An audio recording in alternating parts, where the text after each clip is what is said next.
ụtụtụ ọma, ụtụtụ ọma.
ezi onye nwe anyị na Chineke nna nke pụrụ m ihe niile, Chukwu okike abịa ma bụ onye anyị na-efe na-agọzi aha nsọ ya, onye ọ bụla ya na-achị, onye mmụọ na mmadụ na-erubere isi,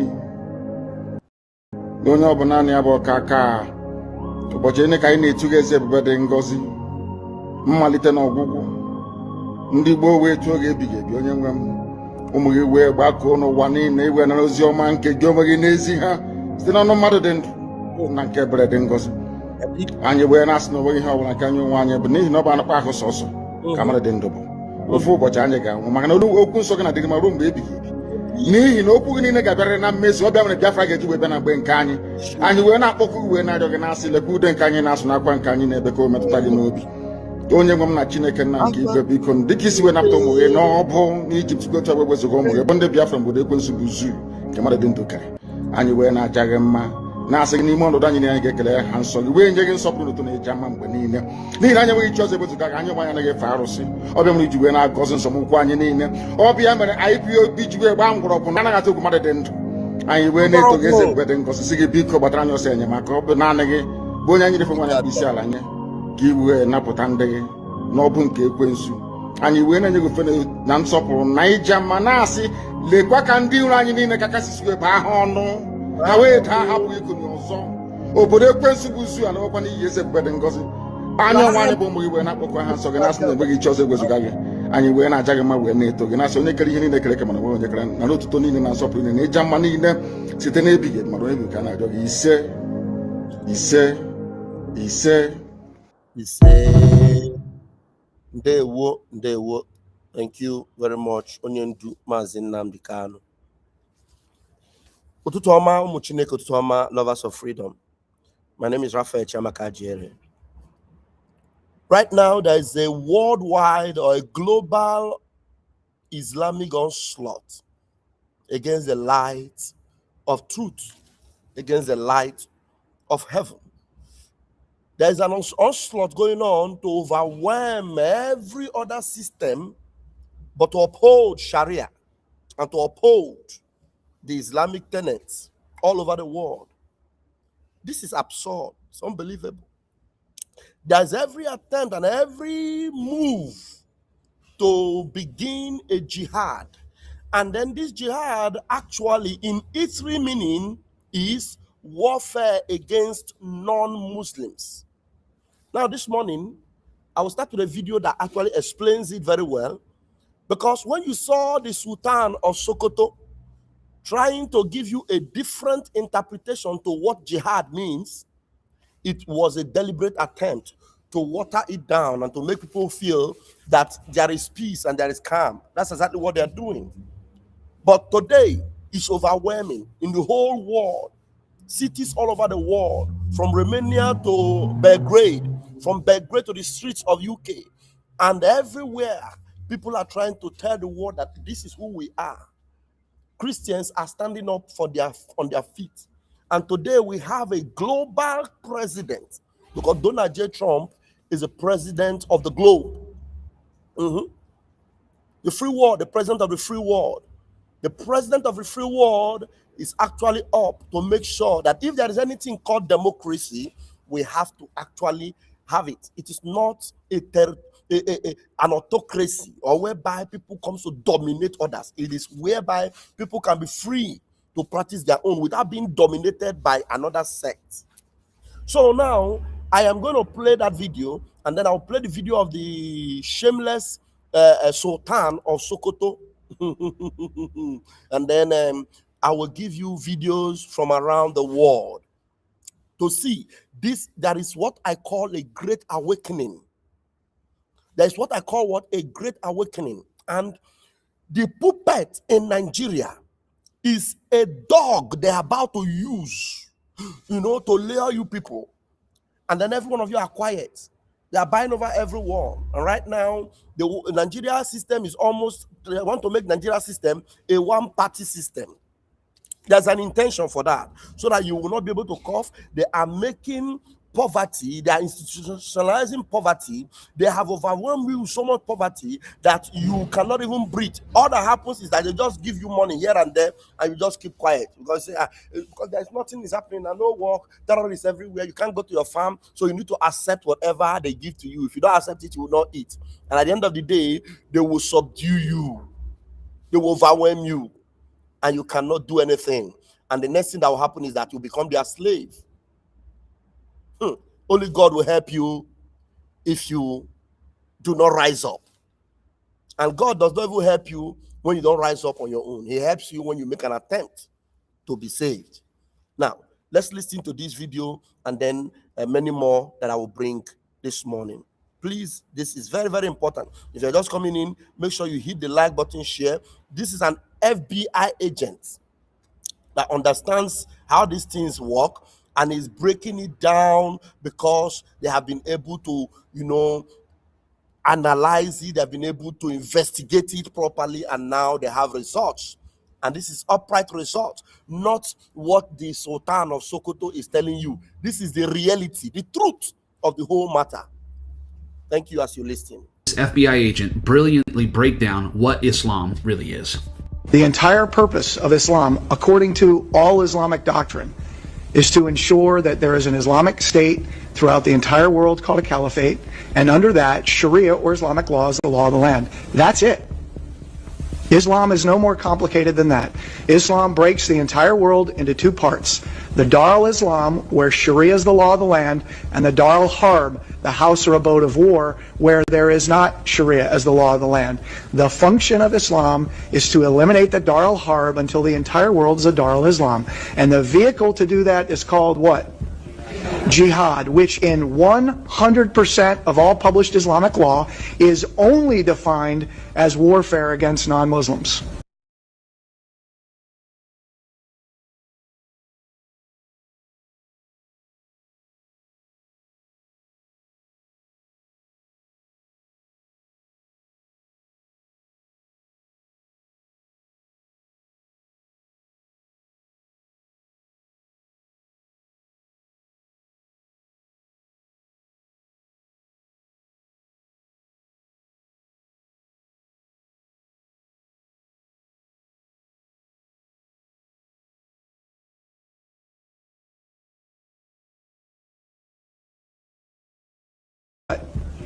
Jihad, which in 100% of all published Islamic law is only defined as warfare against non-Muslims. Jihad, which in 100% of all published Islamic law is only defined as warfare against non-Muslims. To do that is called what?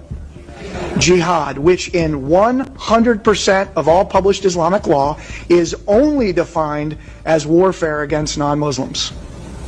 So let's just put that on the line. And so we're here talking national security issues. We have people here that are running for the office of President of the United States, and we have to begin there. And what I would put forth is that since, and actually prior to, but since 9/11, our entire national security apparatus has been unprofessional. Sorry guys, I never knew I muted myself.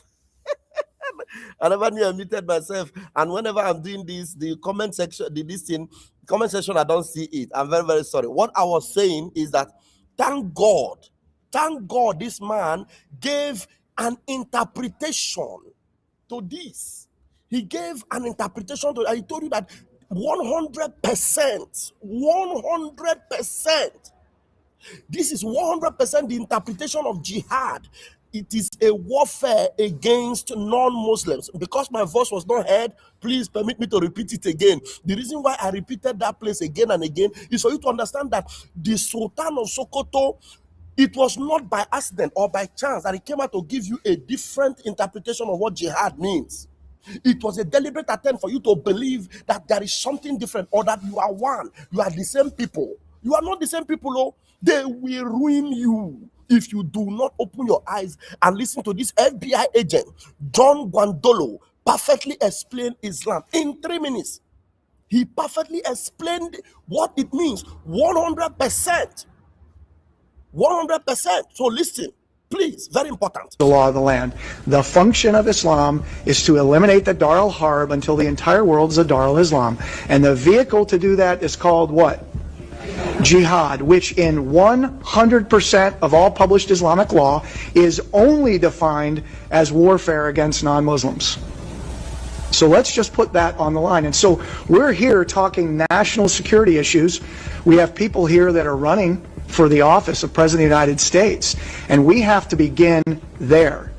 And what I would put forth is that since, and actually prior to, but since 9/11, our entire national security apparatus has been unprofessional in its approach to this war, from the 4-star generals to the office of the president to the national security staff to the leaders of DHS when it was created, the FBI, the CIA, and other agencies.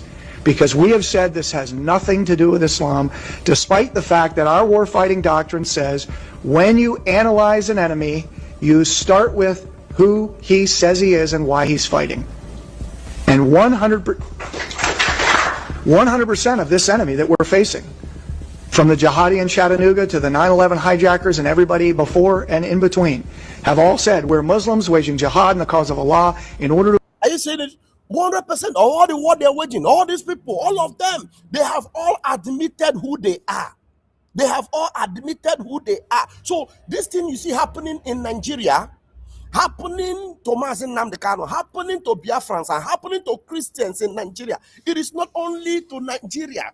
They are taking it global. They believe that this is their time. Look at what is happening in America. I have videos to show you this morning.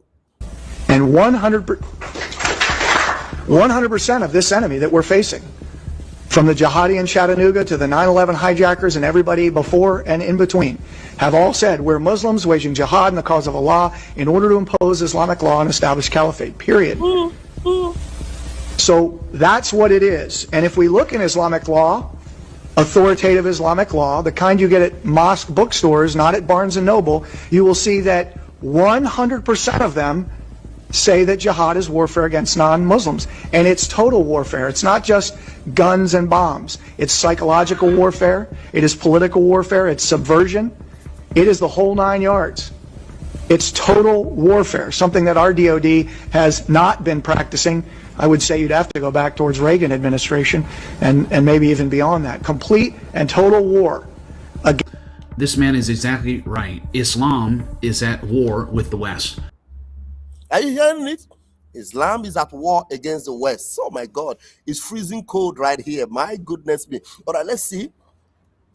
Let's see. Okay, before I go to other videos, I'll have to establish with what the Sultan of Sokoto, the definition he gave you about jihad. Now you have heard the true and authenticated meaning, interpretation, international interpretation of what jihad means. But what did the Sultan of Sokoto say? He had a reason for saying it. There is a motive behind what the Sultan of Sokoto said. He didn't say it because he wants to tell you the truth. No, he said it because this man is connected internationally to buttress this point, because they know how important Nigeria is. And when they begin from Nigeria, if they are able to conquer Nigeria, the whole of Africa is down. Now, we are the only stumbling block they have in Nigeria. One man they are holding now, does it shock you that Mazen Nnamdi Kanu, they sent him to Sokoto, where this man is the domain king? Because they are the ones in control. Remember that the FBI man said that they are trying to form a caliphate. Now they sent Mazen Nnamdi Kanu to the only caliphate they have in Africa. Of course, don't be afraid for that, because Mazen Nnamdi Kanu is going to emerge. Yes, they will still do what they want to do, but Mazen Nnamdi Kanu will come out. Now they sent Mazen Nnamdi Kanu to the caliphate. The caliphate they are planning to have all over the world. And this man, the leader of the caliphate, listening to his own interpretation of what jihad is. Listen. I'm not going to say anything about insecurity or the way to end insecurity or whatever it is. No. I want to adopt all what's been said from the beginning of this program, because these are the ways and means of resolving such issues. But what President Jonathan said, I was expecting him to make a very strong comment about how he really dealt with the issue of Boko Haram, which he used both the military and myself and other stakeholders. But maybe he decided not to, because a book is coming after that from him on how I dealt with Boko Haram issue. And let me also correct you, like, I am happy to hear that the Boko Haram is not really Boko Haram. That's not their name. I'm glad to hear that from somebody who is not me. If I were the one who is saying that, somebody will say yes, because I know them. And that's not their name, because I know that they never claimed Boko is haram. If you have listened to some of their audio, which I had privilege of listening to, they said they didn't say Boko is haram, because some... There's one thing I want you to know. He said he had privilege of listening to the audio. No, it is not a privilege he had. He is the one that formed the people. They are the one that created the audio. So it is not a privilege. So I had to debunk this thing. Sultan of Sokoto said he had the privilege of listening to Boko Haram audio. No, it was not a privilege. He is the manufacturer. He is the founder. He knows how the audio was made, and he knows the content of the audio. So telling you that he was privileged is a lie. So I need to debunk this one. This man is one of the founders of Boko Haram. So when he's telling you, because I know them, it is true that he knows them. I want to tell you that it was a privilege to listen to their audio. It is a lie. This man, he was one of the makers and founders of that audio. So take that to heart, okay?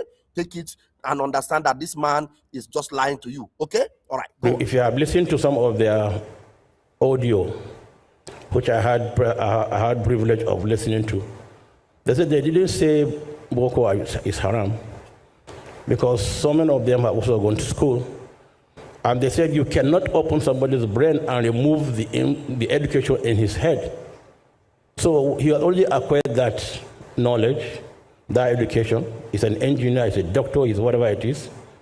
What they are saying is that those who have gone to school and are educated are leading bad governments. What they're after is the issue of bad governance, because they want to be free, they want to do whatever they feel they should do. And I want to correct, and I'm glad this is carried on TV, live. When it came to the point of him talking about jihad, he had to specify that, look, he is glad that this thing is live. So he wants not only to correct the impression in Nigeria, he wants to make sure it goes global. When it comes to the point of jihad, because jihad is a global phenomenon. So you see, he talked about Boko Haram because Boko Haram emanated from Nigeria and then they are trying to spread it. But when it comes to correcting the impression about jihad, to change the narrative, he said he is happy that he is on a life, because jihad is a global phenomenon. So thank God it's going global. Let me now change the narrative. That's exactly what this blood-sucking demon was actually saying. And if you don't know, we know, because we are Biafrans. And I want to correct, and I'm glad this is carried on TV, live. I want to correct this wrong notion that people, non-Muslims, hold about jihad. Jihad is not to kill a non-Muslim by a Muslim. Are you hearing it? He said jihad is not to kill a non-Muslim by a Muslim. But the title, but the true definition is that jihad is warfare against non-Muslims. And he's now telling you that jihad is not to kill a non-Muslim by a Muslim. He is giving you an opposite definition of what jihad truly is. And he is happy that this thing is live, changing your mind, customizing your mind to believe that you are the same, one and the same people. These people are demons. Demons! Jihad means to strive. And in whatever you do in life, you strive to be the best you can be. You strive to be a good Muslim. You strive to be a good Christian. You strive to be a good farmer or a good engineer. So jihad is not to kill a non-Muslim. That's a wrong notion people have been airing out for decades.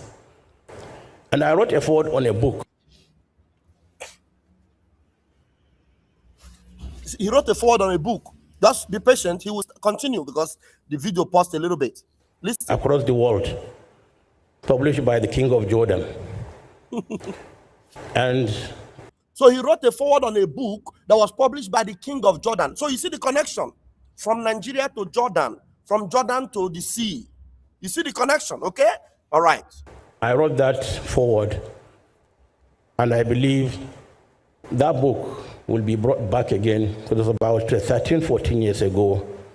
And it talked about the uses and abuses of jihad. Because at the back of the book, I remember very well, because they said one of the most fearsome word a non-Muslim would hear is the word jihad. And it's true, because people have already given it a very negative connotation.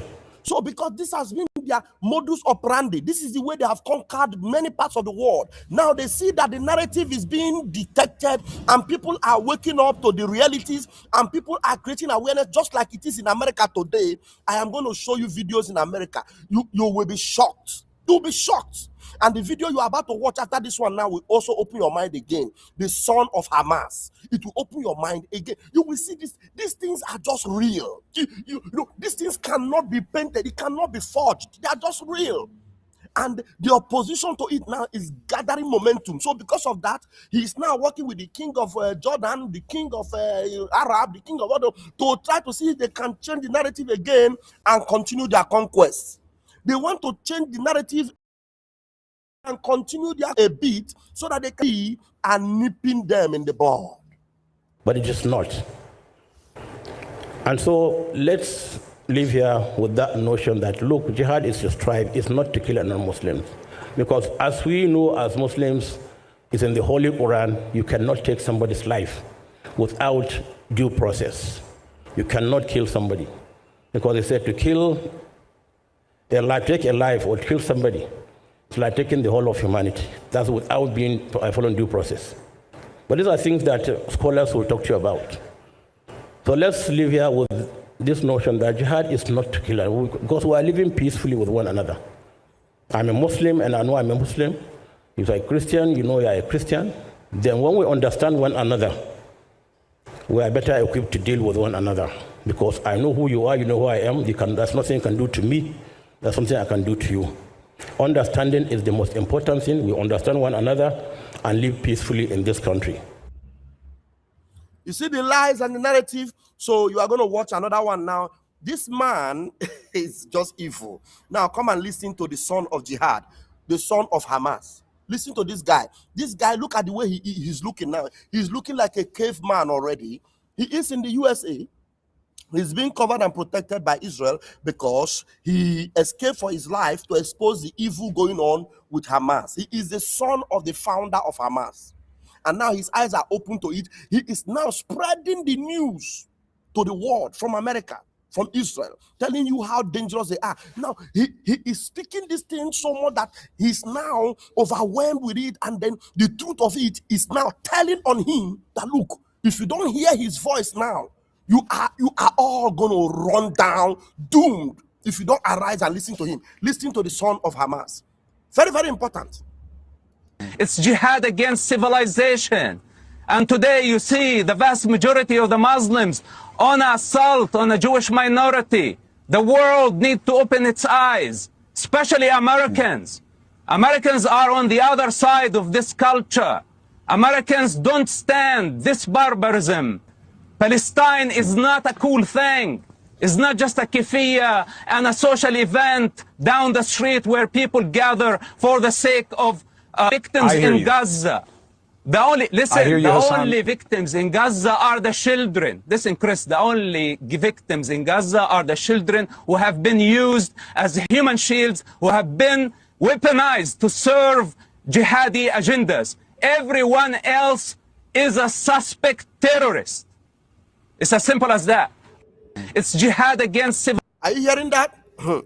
That go and look for him, the son of Hamas. Just look for this picture, look for his videos, your eyes will open the more. Now let us go to the streets of America, and I want you to see this protest by this lady that was married out to an Al-Qaeda person who has now been delivered, and she is now on the streets of Canada creating awareness and telling you how dangerous this thing is. And if you are not aware, be aware now and know that this is a global phenomenon, and what we are fighting in Nigeria is going global, and it needs to be nipped on the bud as earlier as possible. Now watch this lady. She tells the truth, carrying this placard on the streets, and people are asking her questions. Some of this new generation, these new Democrats that don't know anything, like Ilhan Omar is deceiving and telling them, America, Donald Trump is a terrorist, Donald Trump is not a Democrat, and all those nonsense that those Somalians are saying in Minnesota. Come and see on the streets of Canada and see this woman. These are people that have lived it completely within their lives and their experience, and they are telling you what it is all about. Listen to this video and I'll be back. According to the Quran, a man has the right to beat his wife. In fact, it instructs men to beat their wives if they fear disobedience or arrogance. What is radical Islam, and how is it different from Islam? Today I fly in author and survivor Yasmin Muhammad to help explain. I'm assuming you knew of his involvement during the marriage. Unfortunately, I didn't. Oh, you did not? Yeah, I was married to him against my will. I was just 19. I did learn through CSIS, Canadian CIA. They're the ones that told me of his involvement with Al-Qaeda and his relationship with bin Laden and everything. And by then, I already had a daughter with him. Oh my goodness. I'm so sorry you went through that. What was the feeling when you found out? I wasn't too surprised. He was a pretty evil person. They showed me a picture of him behind bars in Egypt, and they said, you're free, and that was the last I ever heard from them. At 19, you had experienced that. Like, I'm so sorry to you. Did your family know about his involvement? Yeah. They chose him specifically because of his involvement. The way my mom put it, she needed to find a man that was strong enough to control me. Wow. Oh my gosh. So that's why they forced me into a marriage with a terrorist when I was And this 19. was in Canada, by the way. Oh wow, your mom. I'll tell you. While y'all were together. Her mom was in Canada, and they forced her to marry an Al-Qaeda terrorist, and because they wanted to foster this particular movement and continue, because they needed to project this particular thing global. Right there. That's why the son of Hamas is shouting, America, you should be aware. And that's why Hamas and Namdekan have been shouting and talking, if you do not rise up, they will overwhelm you. And today they are overwhelming you already. together? Were there like clear signs that he was an evil man? He was so quintessentially abusive in every possible way. Were you or your husband, I guess, like enforcing Sharia law even within Canada? Sharia means Islamic law. You can have it within your home, within your community, and also within the country. Okay. Listen to her interpretation and what she understands very well, because some of you that have not yet seen Sharia law operational in full scale, it is because some of them are being practiced within their homes, in your community, because they are growing their families, they are growing their communities, and they know that from that family they will get into the community, from the community they get into the state, from the state they get into the nation. That is their plan, and they will not stop until they get there. Do you understand? So that's why this woman gave you the full interpretation, because every Islamic home, most of them have this Sharia practice within their home, and they bring up their children this way, and they will continue to do that until they get global. Okay? Very, very important you take note of this. Very, very, very important. In Canada? Sharia means Islamic law. You can have it within your home, within your community, and also within the country. Okay. So yeah, my home was a Sharia bubble, but I'm in Canada. Your husband would beat you justifying it under Sharia law, right? Yeah. I read that in your book. Yeah. That's correct, because according to the Quran, chapter 4, verse 34, a man has the right to beat his wife. In fact, it instructs men to beat their wives if they fear disobedience or arrogance. And this was in Canada? This was in Canada, yeah. How did you get out? It was not easy. It took a very long time. I was in the hospital I had a miscarriage. I told him it was going to take me a week to get better and that I needed to go to my mom's house. And I knew it would be easier to get away from my mom's house than it would be to get away from him. When she went to work, I went to a lawyer and I said, I need full custody of my daughter, I need a divorce, and I need a restraining order ASAP. And that's in a secular country. That's in a free country. That's in Canada. So you can just imagine women like me in the similar situation in Afghanistan, and Sudan, and Somalia, and Saudi Arabia, Pakistan. It's way, way, way, way harder. I'm sorry you went through that. I can't even imagine it. How much of the Islamic world is this happening? Well, this is very common. Egypt, Morocco, in the States, all over the place. Yeah, France, Sweden, Germany, Canada, UK. Yeah, it's a very common tactic. Why are there so many radical Islamists in the Middle East? They're fleeing what's happening because of radical Islam, and then they come to the West to spread it. Like, what is that about? Well, first of all, they're not fleeing radical Islam. That's the first thing. Okay. Right. They want better housing. They want better education, better social services. Are you hearing it? So all these stories that they are fleeing radical Islam to come and secure themselves in Italy, in France, in Europe, in UK, the woman is telling you the truth now. They are not fleeing. They just want a better housing, better this, better that, so that they will be able to spread their nonsense. They are not fleeing. They are actually going to establish it more all over the world. So listen, very, very important. That about? Well, first of all, they're not fleeing radical Islam. That's the first thing. Okay. Right. They want better housing. They want better education, better social services. They want the perks of democracy, but they also want to see its downfall. You're 100% correct. That's exactly what I grew up in. They believe that the whole planet should be Muslim. And is that in the Quran? Yeah. Okay, no, that's a mainstream belief. Would you say Hamas and Al-Qaeda are one of the same? Yes, absolutely. Right. Yeah. Why do you think no one's talking about trying to give a better life to the Palestinians without Hamas as their government? Those kids that are becoming Hamas supporters or Hamas terrorists are celebrated east and west. Whether it's on TikTok or whether it's in their mosques, people are like, good for you, kill the Jews. We're acting like Hamas is a resistance group and not Al-Qaeda. How do you think we got here? I think that 9/11 was a long time ago and a lot of people are not paying attention. We said never forget, but I do think people are forgetting. We get comfortable. Yeah. How do you feel about the Palestine-Israel conflict? I know it's very controversial. I know on the Palestine side, the government is kind of similar. What's your view on this? My father is from Gaza, so I very much was born and raised into this. The goal here is to eradicate Israel, to eradicate all Jews. And in fact, there's a hadith, which is an Islamic doctrine, that talks about how when there is a war between the Muslims and the Jews will be hiding behind the trees and behind the rocks. And the trees and the rocks will speak and they'll say, "Oh Muslim, there is a Jew hiding behind me. Come kill him." Oh my gosh. So it's an ideology that very much is interested in the genocide of Jewish people. It's not interested in progressing Palestinian people.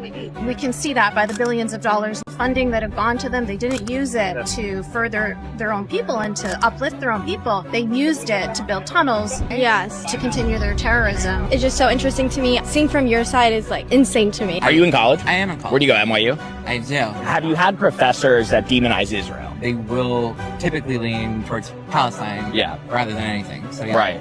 And why do you think they ignored the radical Islam elephant in the room that Hamas, which is pretty much the exact same thing as Al-Qaeda fundamentally, attacked Israel because they say themselves they want to kill Jews worldwide? On education. Using your voice and platform for this is something that's very incredibly brave. What's like the thing that people should get the most out of your circumstance? Like, what could you like tell other young women, other young people who might find themselves in similar situations? For people here in the West in general, I would ask them to be just as generous with their criticism of Islam as they are of any other ideology. When they see misogyny, speak out against it. You see homophobia, speak out against it. Don't say, well, I can't speak out against it from these folks because that would be bigoted or racist or Islamophobic or whatever. But I can only criticize it when it comes from these folks over here, right? Well, thank you so much for speaking with us. Appreciate it. It's great meeting you. I feel so blessed to have this conversation with you. I am so glad that you stopped and spoke to me. You're amazing. I Give me a hug. Yes. You're awesome. God bless you. Thank you for being here. Thank you. Thank you. Take care. Are you seeing that? So the awareness is going very, very strong, and I love it. It's interesting. I don't know that. Look at what is happening now. Countries are rising up. They are taking their stand. This happened in. This was in. Thousands of people have filled the capital, shoulder to shoulder, shouting. Right, listen up, beautiful people. This is absolutely huge. Bulgaria have just shown the entire world exactly how to make the government listen. Tens of thousands of people have filled the capital, Bulgaria, shoulder to shoulder. Serbia. Let me show you. This one is in Serbia, Belgrade.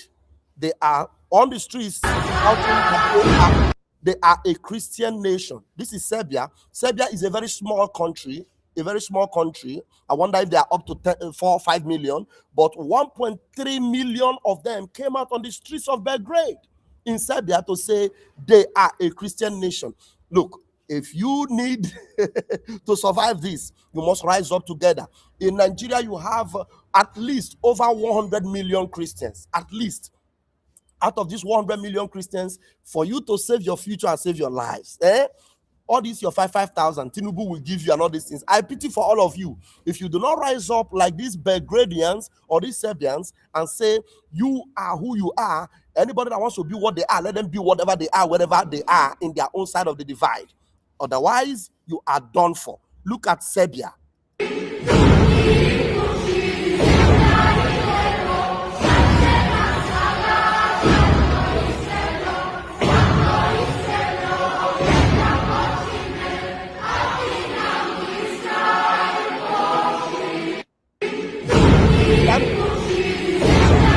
Only over 100 million. Let me show you the right now.